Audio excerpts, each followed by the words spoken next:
Guess what time it is?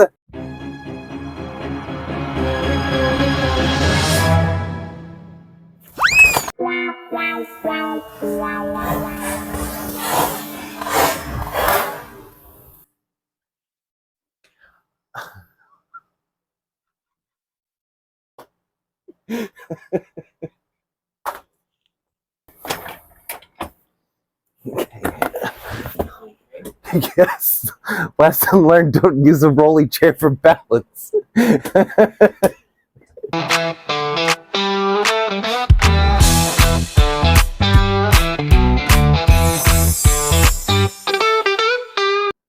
Hello, you beautiful people! David here, or Sin City Yeti, or just Yeti, whichever you prefer. And guess what? We're doing Create This Book too! So, I know it's been a little while, but I just have so many projects I want to do, and I don't have enough time to do them all. So I do try to go into some kind of order. It doesn't always necessarily, pan out the way that I was expecting it to. But I'm at least sticking to some kind of schedule. Where was I? That's right, Create This Book too. I've been wanting to get back into this so bad, and it's finally time!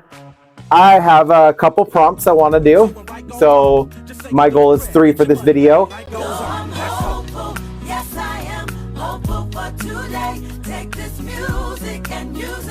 So that's my goal today, to get 3 done.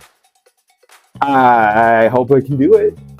But we're going to have to find out. And in order to find out if I'm going to get it done, we got to go get it done. So enough of my face. Let's go see what I can create. We're finally back for part 3. Yeah, the back, the front. Showing off a couple of the pages that I've done in the last video and the first one. So we got the first page, change in altitude. And then we got the disproportion. Go check those videos out to see them come to life. But today we got create confetti. That is the next prompt after the very first one. And if you look, it kind of bled through a little bit, or push through. I'm not exactly sure, but that's not gonna work. I'm gonna need to figure out something, and I'm also not sure about the dual black and white, and also the book's not wanting to stay open, but I don't want to break the spine, so yeah, we're just gonna hold it down. So create confetti. I'm a little stumped on this one, to tell you the truth. I'm looking at the 2 colored pages and I'm thinking I'm not really liking it, so I'm just gonna go ahead and turn the entire thing black. I figure if it's all the same color, it might be a little bit easier, and I'm actually starting to get a little bit of a vision here, so we're gonna go ahead and get down all the black so it's just even, since the 2 sides are different colors, and I'm running out, so I gotta get some more black.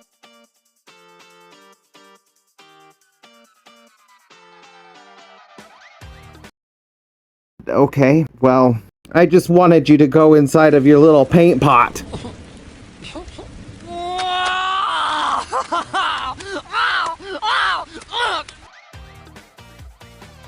I was literally right over the little spot for it to go down, and it decided it was going to completely just jump away from everything. I don't know. Goodness. Anyway, so now that this is dry, looking at the page, it's all wrinkly a little bit, but I do kind of have an idea, I think. I'm gonna start just laying down some color. I'm gonna worry about the image for now rather than trying to focus on the create confetti prompt, because I think I have an idea. I want to see this come to life. I've got a little interesting picture in my head, and I want to see if I can bring it to life. So what I'm kind of thinking is going in with this purplish color down at the bottom, then blending it up into the black on the top. Let that dry, and then I'm gonna go in with a tree.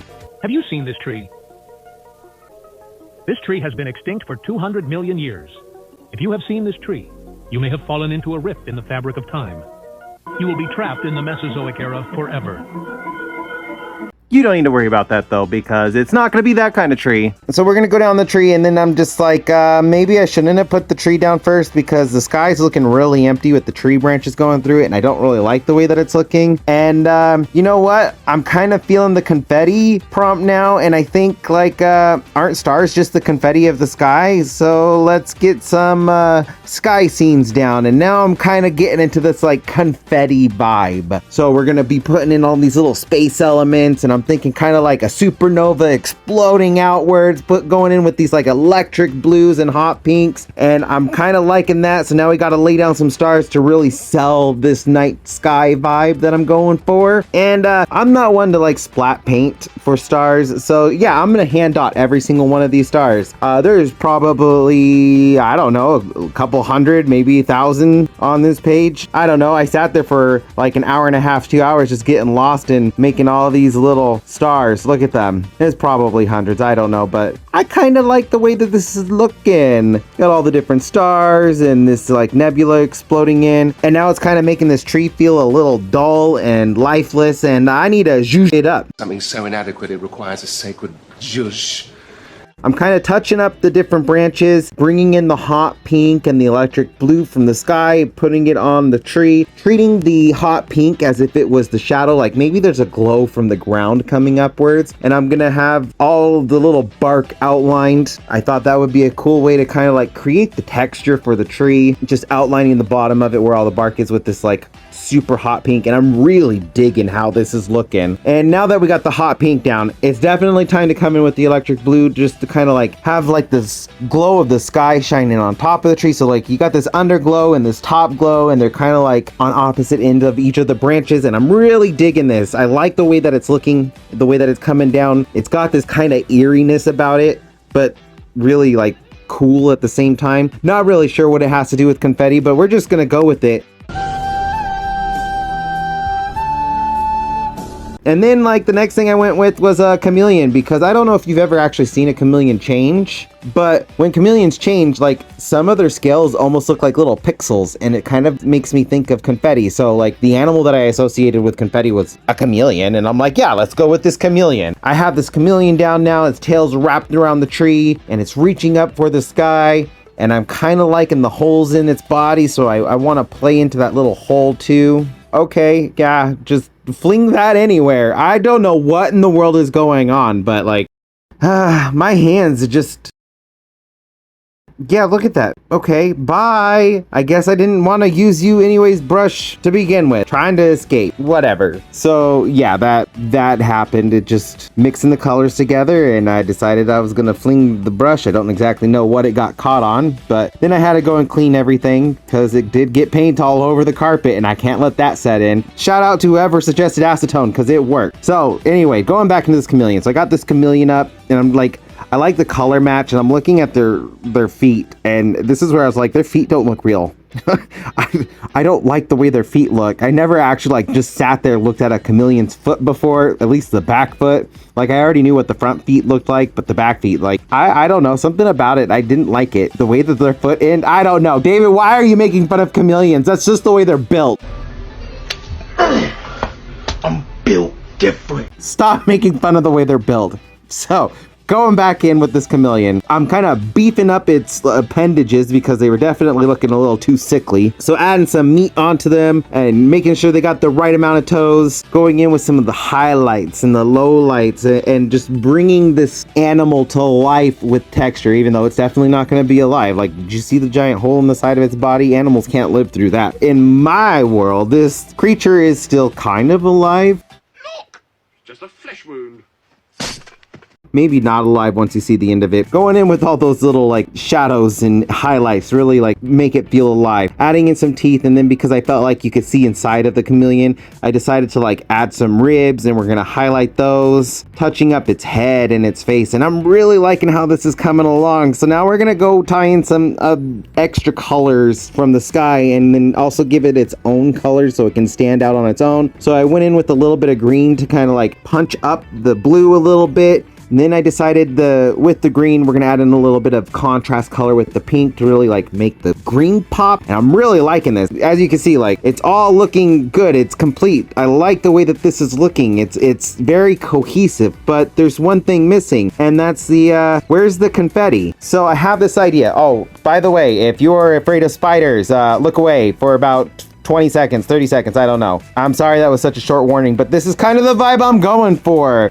So some of you probably recognize this fungus that is a cordyceps, and for every species of invertebrate, there's a corresponding cordyceps. So yeah, like they do infect invertebrates and arachnids and insects. And I was thinking like maybe I could do something with that with this chameleon and have it like busting out of its head and kind of like glowing with the tree. So I'm looking up these different ideas for cordyceps, and I like the way that it's looking, and we're gonna go with that. I think it's gonna match with the tree very well, and then I can tie in the prompt of confetti with the cordyceps. You'll see what I mean here in a moment. Oh, and by the way, if you were looking away, you can look back now. The spiders are gone. I gotta get this down. But then I realized, like, before I can actually go in and do these cordyceps, like, I have pieces of the chameleon, like, busting away from its head. They didn't look right, and so I needed to, like, add in the details with those, and it's going to be harder once I put these cordyceps in. So now we're going in with the white for the cordyceps, and I'm just creating, like, these long fingers coming out of their head. So if you know anything about cordyceps, there are species of cordyceps that when they infect insects, they take over the insect, control the insect, and basically make it go unalive itself so that it could release its spores. They'll make insects go to higher ground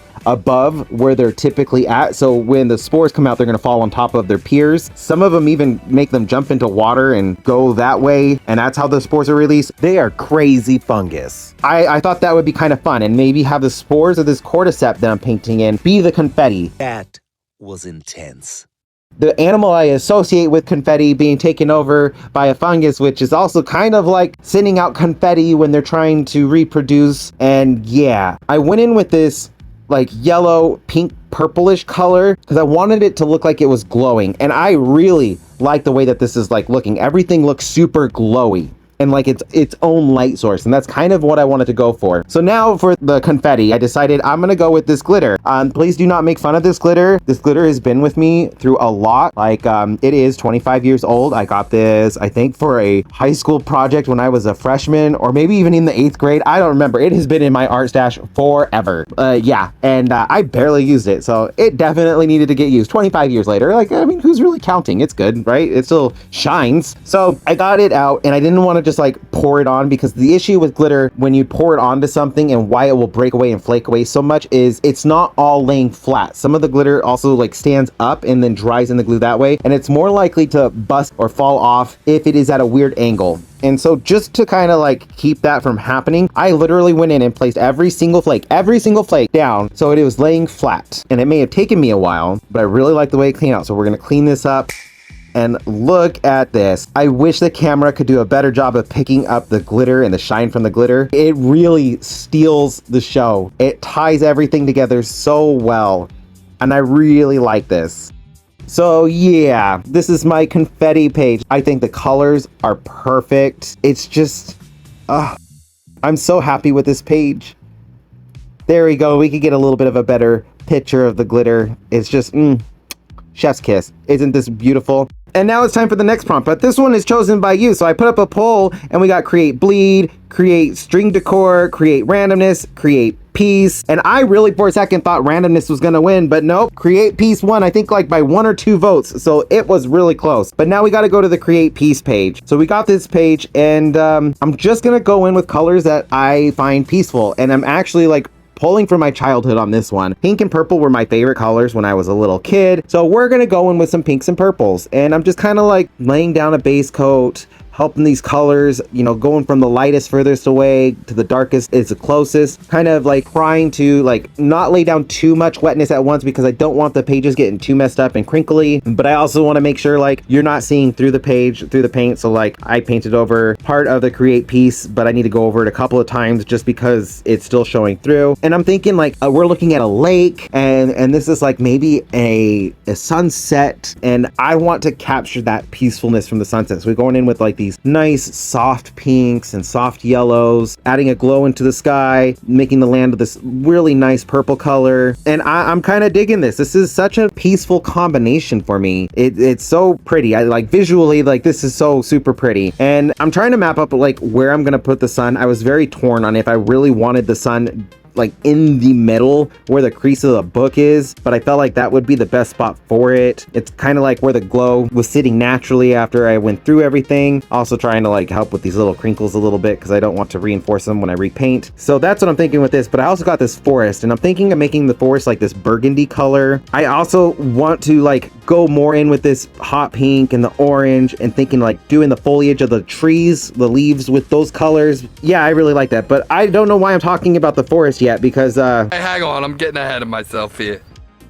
I still got more to do to the sky and to the mountains and everything. Like, there's still a part of the prompt showing through that I wanted to paint over. So, like, first things first, let's get this done. I want to get the sun added in. We're just going in with a nice white color for the sun. I know it would probably mean the sun was like super, super hot if it was white like this in the sky, but like, I mean, it is what it is. But now that like I got the sky all touched up, now we're going to be going in with this burgundy color. I softened up the burgundy and I'm making the part of the forest that's the furthest away first, and then I'm going to jump around. I guess like I'm just kind of like, wait a minute. And as I'm painting this background, I'm like, I'm going to end up covering so much of this and I'm going to be putting in so much work for the details. I should probably map up where I'm going to put different trees that are going to cover the background just so I don't have to worry about it too much. And because I want this lake to be like super reflective, almost mirror-like, I got to make sure I'm matching and I'm trying to do them at the same time. And then I want like a single tree in the foreground. So just so like I know what's going to be end up blocking off so I don't waste too much time with it, even though it doesn't matter. I still put too many details in that I end up covering up, but like I know they're there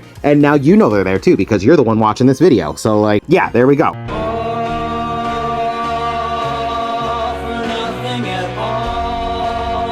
But now I could go back in with this background forest. And I don't know why I didn't do it the same way I did with the trees that are a little bit closer, where I was just putting them in the reflection at the same time. I should have done it. I didn't do it, but whatever. Now, after I got those trees in, I liked the idea of adding in a mist, this rolling mist from like the lake. And I liked this blue that I had used on the chameleon, and I still had a bunch of it. So I decided to like go back in with this blue and make it look like a rolling, soft, magical, ethereal mist in the forest.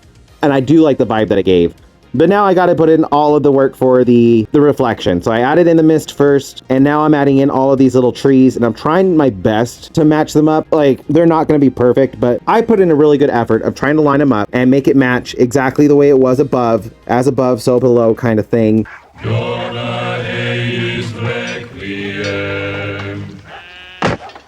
And you know what? I'm happy with it. I do like that I did this. I think this is coming out very peaceful. Like if I was here in real life, I would be, well, before all the foliage is added, I'd be a little disturbed. It does kind of look a little spooky, even with the very soft, fun colors. But I know I'm going to add it all in. It's like there in my head. I'm going to add it all in. It's looking very peaceful. Like I would totally have a picnic here. This is looking very beautiful. I wish there was a place on Earth that kind of looked like this. I would definitely go camping there. And now we're going to be going in with the foliage. I did take the cadmium orange and mix it with the opera pink and gave it like this fluorescent orange color, and I do kind of like it. It also helped tie it in because the pink's the same color I used in the sky, so like they're gonna tie in together a little bit better, like mesh together. They're gonna play nicely. So play nice. And then I'm also going in with like burgundies for the shadows on these trees. If you're wanting to do this and you like the way that it looks, the way that I'm doing it, what I end up doing is I take a mid-tone for the furthest away trees. I use the mid-tone as their shadows, and then I darken it a little bit, adding in a little bit of extra burgundy for like the next row of trees. And then I did even more burgundy. And I'm really liking the way that this is looking. Like this is so smooth and satisfying to watch. Like look at them. They're just coming to life before our eyes. This is so nice. You know what? I want to watch that again. We're gonna rewind. Oh my gosh, look, yeah. Oh, that's just, I love it. Look at that. I love it, I love it, I love it, I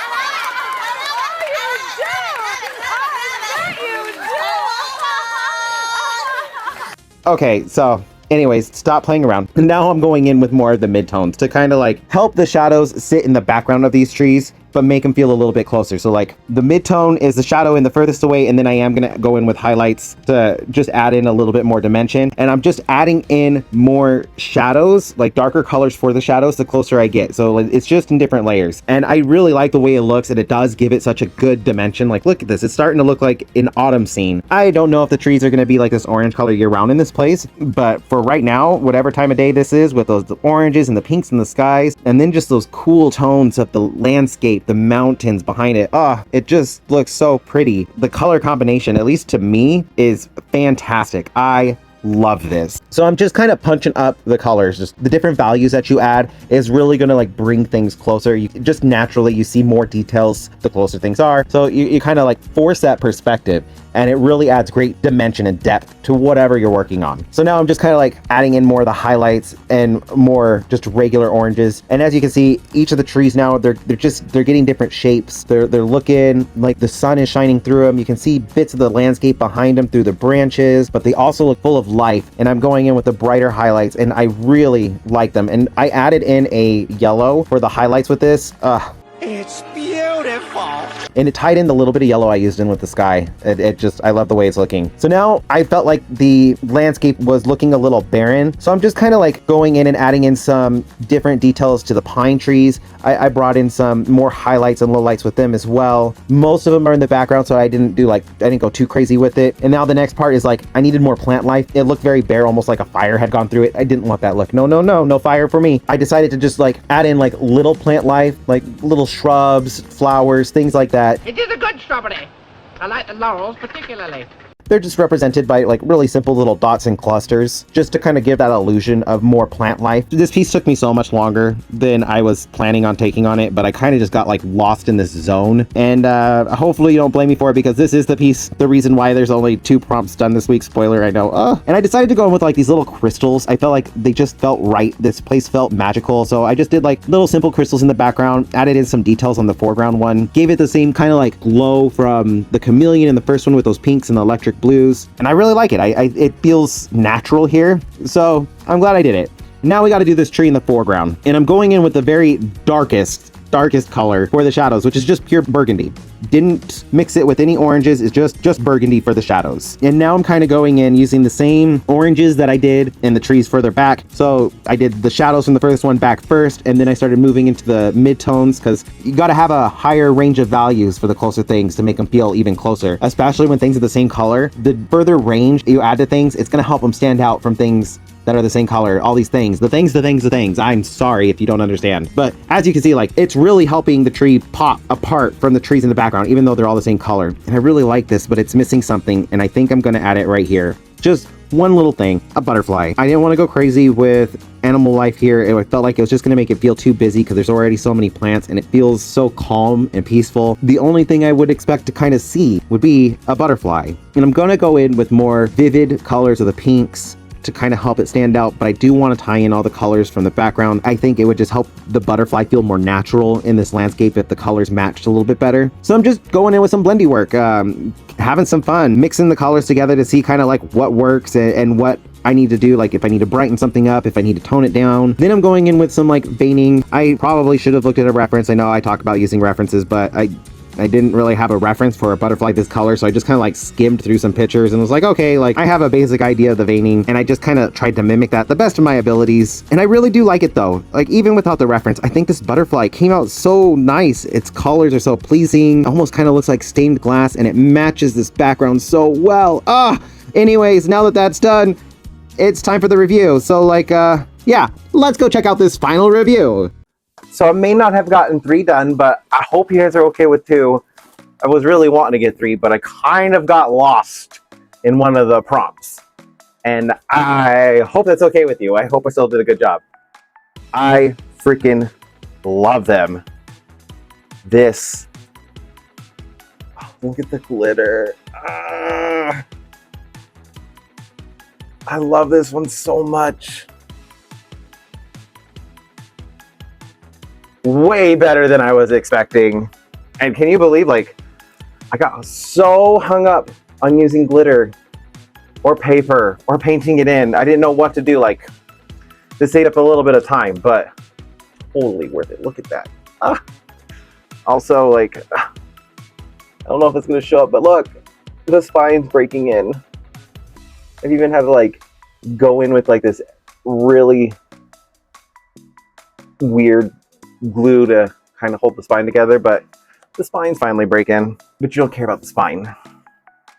You care about this.